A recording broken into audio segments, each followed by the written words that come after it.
Hello students, আমি Bablu. Welcome to my YouTube channel WB study point. আজ আমরা আলোচনা করব তোমাদের সপ্তম শ্রেণীর ইতিহাস বিষয়ের জন্য যে অর্থাৎ আগামী মাসে যে তোমাদের ইউনিট টেস্টটি পরীক্ষাটি সংগঠিত হতে চলেছে তার কিছু গুরুত্বপূর্ণ সাজেশান আমি তৈরি করে নিয়ে এসেছি।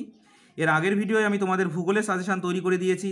তোমরা যদি ভিডিওটি দেখে না থাকো, ডেসক্রিপশানে লিঙ্ক দেওয়া আছে, অবশ্যই গিয়ে দেখে নেবে।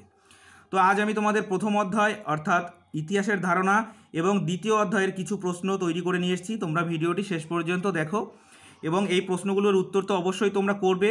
সঙ্গে সঙ্গে তোমাদের সমস্ত বই অর্থাৎ যে অধ্যায় পর্যন্ত তোমাদের পরীক্ষা হবে সেই অধ্যায়ের সমস্ত প্রশ্নগুলোর উত্তর তোমরা খুঁটিয়ে খুঁটিয়ে পড়বে, কারণ 1 নম্বর এবং শূন্যস্থান পূরণ অথবা সত্য মিথ্যা নির্ণয় এগুলো কিন্তু তোমাদের বই থেকেই আসবে। এগুলো আমি সাজেশান তৈরি করে রাখিনি।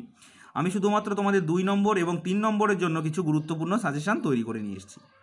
তো প্রথম অধ্যায়টি দেখো, ইতিহাসের ধারণা। এখান থেকে যে সাজেশানগুলো আমি তৈরি করে নিয়ে এসেছি অর্থাৎ যে প্রশ্নগুলো তোমরা এখান থেকে পড়বে সেই প্রশ্নগুলো দেখে নাও। তো দেখো, প্রথম অধ্যায় আমাদের ইতিহাসের ধারণা, খুবই একটি ছোট অধ্যায়। তো এখান থেকে মোট 6টি প্রশ্ন আমি তৈরি করে নিয়েছি। 1 নম্বরের প্রশ্নটি আছে, দেখো, ইতিহাসের লেখ বলতে কী বোঝো? 2 নম্বর, তাম্রলেখ কাকে বলে? 3 নম্বর, ইতিহাসের উপাদান কাকে বলে? 4 নম্বর, ইতিহাস জানা কাকে বলা হয়? 5 দাগের প্রশ্নটি আদি মধ্যযুগ কি? আর 6 প্রশ্নটি ইতিহাসের যুগ কত প্রকার ও কি কি? তো দেখো, অধ্যায়টি যেহেতু অনেকটাই ছোট সেই জন্য আমাদের এখান থেকে প্রশ্নগুলোও খুব কম হয়েছে, মোট 6টা প্রশ্ন হয়েছে। এছাড়াও তোমরা কিন্তু অধ্যায়টি সম্পূর্ণরূপ ভালো করে বই পড়বে। এবার দেখো, দ্বিতীয় অধ্যায় আছে ভারতের রাজনৈতিক ইতিহাসের কয়েকটি ধারা, খ্রিস্টীয় 7ম থেকে দ্বাদশ শতক। তো এই অধ্যায়ের প্রশ্নগুলো একটু দেখে নাও। প্রথম প্রশ্নটি আছে, দেখো, সুবা কথাটির অর্থ কী? দ্বিতীয় প্রশ্নটি, প্রাচীন বাংলার সীমানা কোন কোন নদীর দ্বারা নির্ধারণ করা হয়? এটি 2 নম্বরের জন্য। এরপরে 3 নম্বরের প্রশ্নটি দেখো, প্রাচীন বাংলার কয়েকটি প্রধান অঞ্চলের নাম লেখো। নেক্সট প্রশ্ন, মাৎস্যান্যায় বলতে কী বোঝো? তোমরা এটা 2 নম্বর অথবা 3 নম্বর যে কোনোভাবে তোমরা পড়তে পারো। 2 নম্বরের জন্য বললে ছোট করে লিখবে এবং 3 নম্বরের জন্য বললে তোমাদের বইতে যেমনভাবে ব্যাখ্যা করে দেওয়া আছে সম্পূর্ণটাই লিখতে হবে। এরপরে আছে 5-এ, গৌড়তন্ত্র বলতে কী বোঝো? 6 নম্বরের প্রশ্নটি আছে, দেখো, কৈবর্ত বিদ্রোহের কয়েকজন নেতার নাম লেখো। 7-এর প্রশ্নটি আছে, রাজপুত্র কাদের বলা হতো?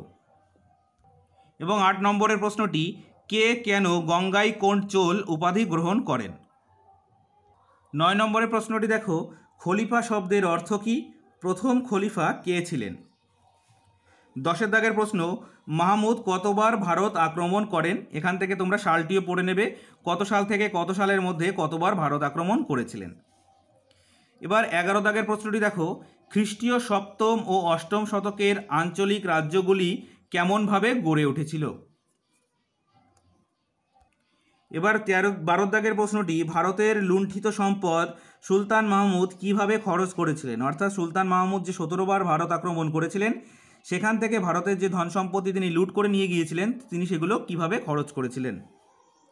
এরপর আছে 13, শশাঙ্কের রাজত্বকালের অর্থনৈতিক ব্যবস্থার সংক্ষিপ্ত পরিচয় দাও।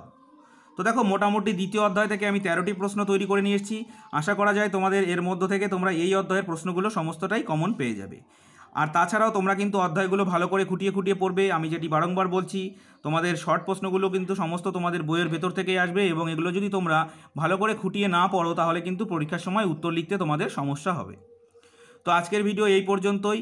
এর পরবর্তী ভিডিওয়ে আমি তোমাদের 7ম শ্রেণীর ইতিহাসের যে অধ্যায়গুলো পরীক্ষায় হবে সেগুলো আমাকে অবশ্যই কমেন্ট করে জানাবে। আমি সেই অধ্যায়গুলোর সাজেশান তৈরি করে নিয়ে আসব। তো চলো, আজকে এই পর্যন্তই। পরবর্তী ভিডিওয় আবার দেখা হচ্ছে। Thank you for watching.